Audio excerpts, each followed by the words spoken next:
ओम शांति। आज के वरदान, बाप दादा की वरदान अपने प्यारे बच्चों के प्रति। डेट 27 सितंबर 2025। वरदान है, अपने तपस्वी स्वरूप द्वारा सर्व को प्राप्तियों की अनुभूति कराने वाले मास्टर विधाता भव। अपने तपस्वी स्वरूप द्वारा सर्व को प्राप्तियों की अनुभूति कराने वाले मास्टर विधाता भव। वर्तमान समय में दुनिया की सारी आत्माएं परमात्मा का अनुभव करना चाहते हैं। पुराने जमाने में हमने हिस्ट्री में सुना है, या वेद शास्त्र पुराणों में सुना है, पढ़ा है कि साधु सन्यासी लोग जाकर तपस्या करते थे। क्यों? लोक कल्याण के लिए, विश्व के कल्याण के लिए तपस्या करते थे। ऐसे ही हम बच्चों को भी तपस्या करना है। तपस्या आत्मा परमात्मा के प्रति करती है। जो तपस्या करते हैं ना, उसको कुछ ख्वाहिश रहता है कि भगवान से मुझे ये वरदान मिले करके। लेकिन वर्तमान समय में हम जो तपस्या करते हैं, पर्सनल के लिए कुछ मांगना नहीं है। आप अपने मन बुद्धि को इतना परमात्मा के हाथ में दे दो, ऐसी तपस्वी मूर्त बनो, आपके द्वारा परमात्मा का जो शक्ति है वो सभी लोगों को अनुभूति हो। अनुभूति माना कोई आत्मा आपके द्वारा अनुभव करता है। आप भगवान के साथ जुड़े हो, जो चीज जिसमें जुगुण है उसमें आप जुड़े हो, और आपको देकर परमात्मा का शक्तियों का अनुभव वो लोग कर रहे हैं। आपको जो होता है अनुभव, उनको जो होता है उसको कहते हैं अनुभूति। जैसे हम आपके घर में आते हैं, आपने बुलाया और हमको आपने आम दिया। मैं आम कहा रहा हूं, आप मेरे सामने बैठे हैं। आम के साथ डायरेक्ट कनेक्शन में मैं हूं। आम में जो भी गुण है, स्वीटनेस है, इमलीपन है, मुझे अनुभव होता है। आप मेरे सामने बैठे हैं सोफा पर, आपने मेरा फेस को देखा। मेरे एक्सप्रेशन से पता चल रहा है आपको आम स्वीट है कि खट्टा है ना। मैंने जो अनुभव किया उसके साथ आप कनेक्टेड हो। आपको जो हुआ उसको कहते हैं अनुभूति। मतलब हमारे द्वारा जो जाता है उसको कहते हैं अनुभूति। मुझे उनसे जो मिलता है, अभी देखिए, मेरे द्वारा जो बाहर जा रहा है, जो आपको अनुभव हो रहा है, दैट इज अनुभूति। आम के साथ मुझे जो हो रहा है, दैट इज अनुभव।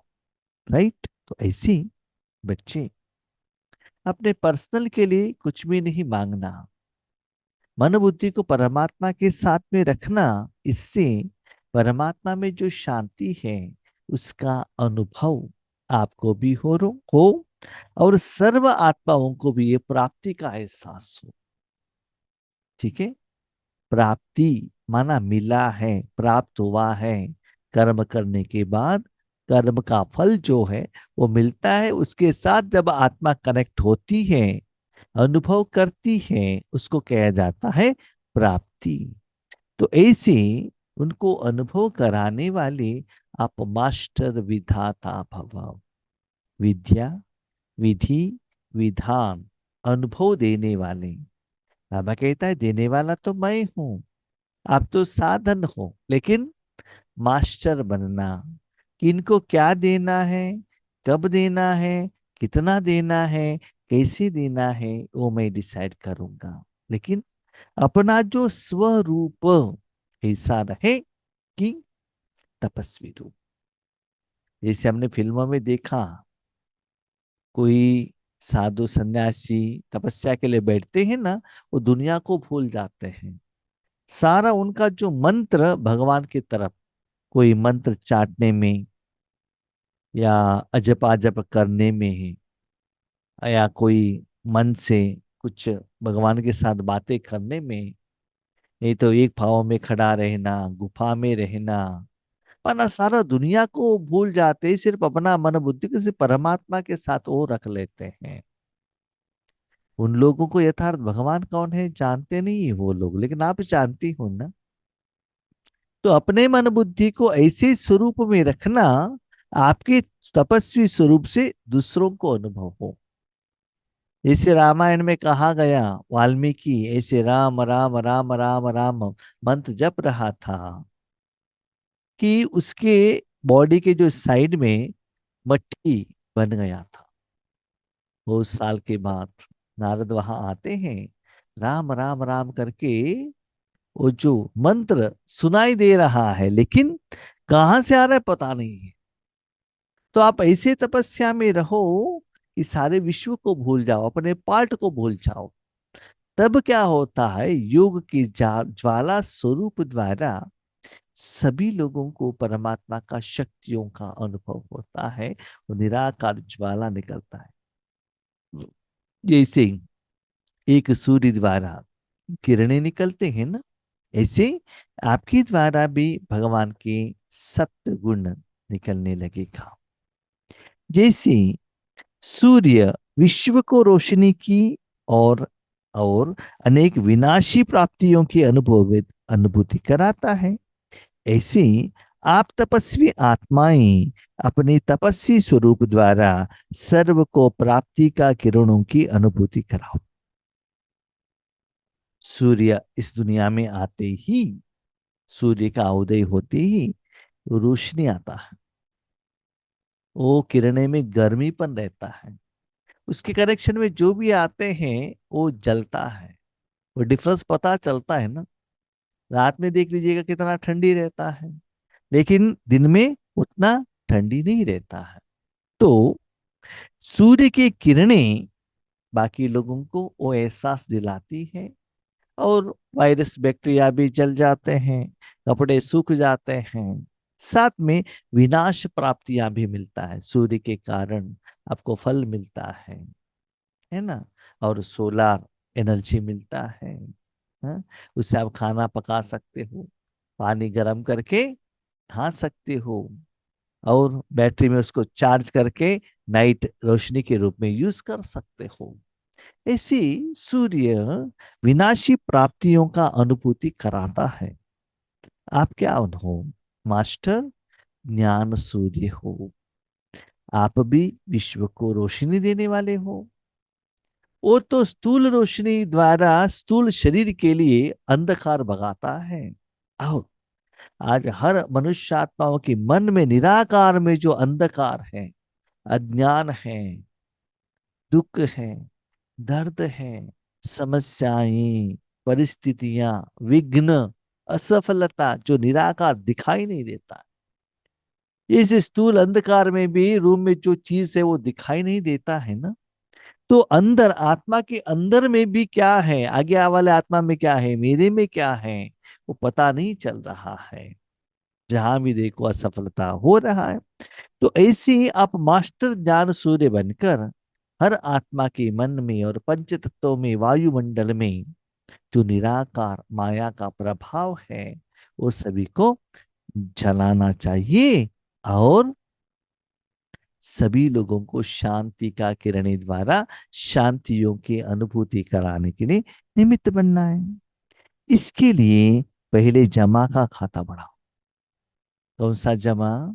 स्थूल पैसे के जमा नहीं। निराकार भगवान को याद करने के बाद भगवान से जो प्राप्ति है, सप्त गुण है, उसको क्या करो? शांति, सुख, आनंद, प्यार, पवित्रता, इसको क्या करो? जमा करो। क्योंकि किसी को कुछ देना है तो पहले जमा करना पड़ता है ना। अंधकार में सूर्य नहीं है तो लाइट चाहिए, तो बैटरी में उसको क्या करना पड़ता है? पहले चार्ज करना पड़ता है, जब दुनिया में सूर्य है। और जब सूर्य नहीं है उस समय क्या करना पड़ता है? जहां चाहिए उसको देना पड़ता है।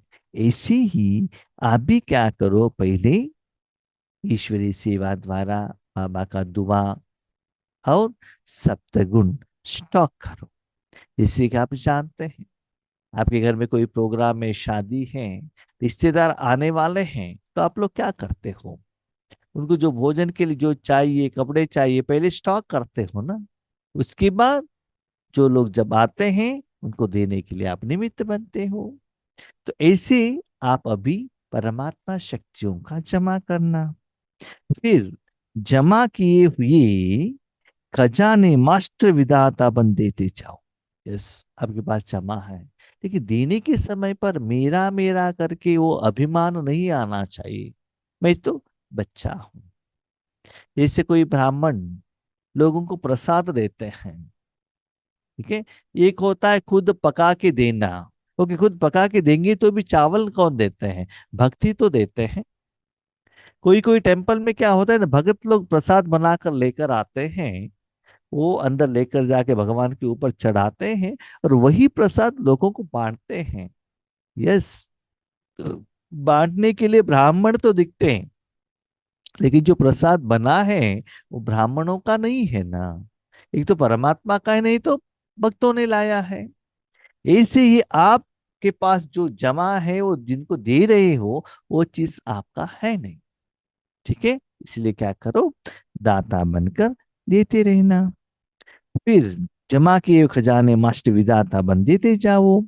तपस्वी मूर्त का अर्थ है तपस्या द्वारा शांति की शक्ति के किरणें चारों ओर फैलती हुई अनुभव में आए। मूर्त खुद कुछ भी नहीं करता है, सिर्फ वो साधन है। ऐसे मन बुद्धि को ऐसे तपस्या स्वरूप में रखना, चारों तरफ आपके द्वारा शांति की किरणें सभी जगह पर फैलता रहे, और आपके तन को, आपके मन को और वायुमंडल, वातावरण, साथ में रहने वाले आत्माओं को भी इसका एहसास हो, अनुभव हो।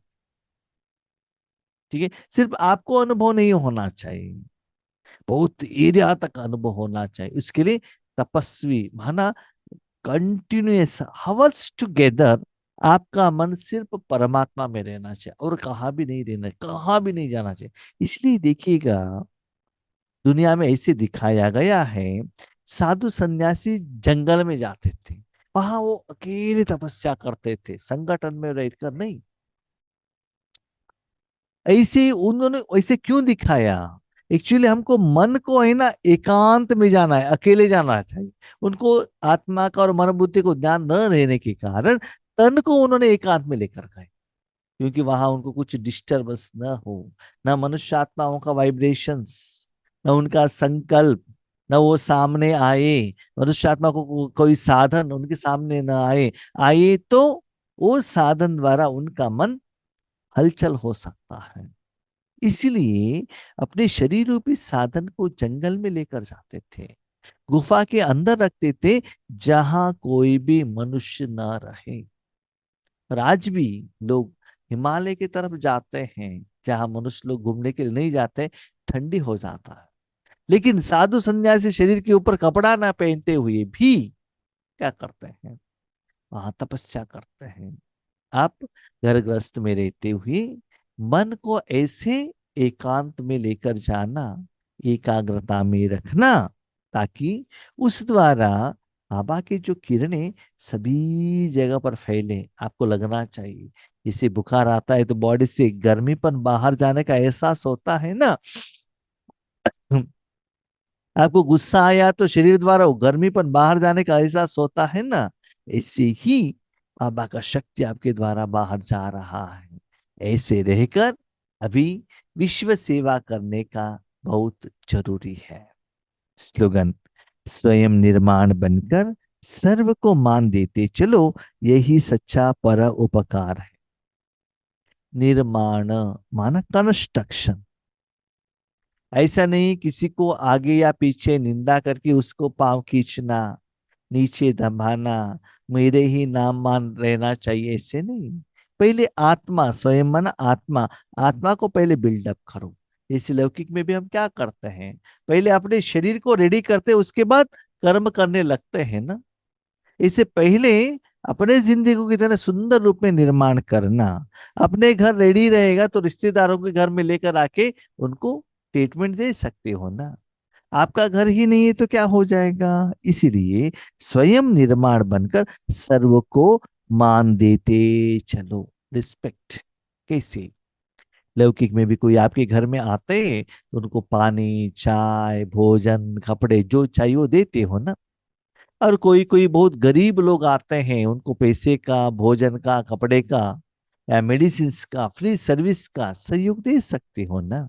ऐसे ही बाबा कहते हैं बच्चे स्वयं ऐसे योग्य बनो और सर्व को ईश्वरीय शक्ति देते रहना। यही है सच्चे पर उपकार।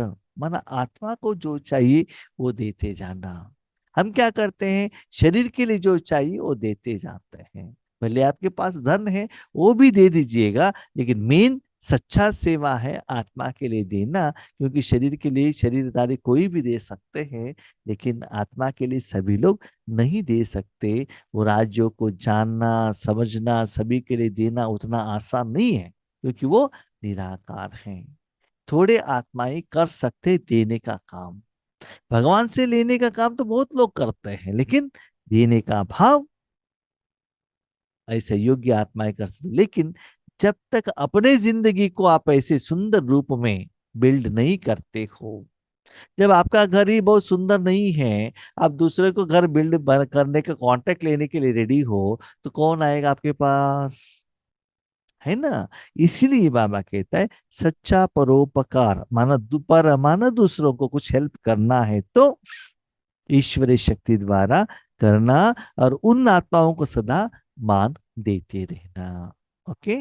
ओम शांति।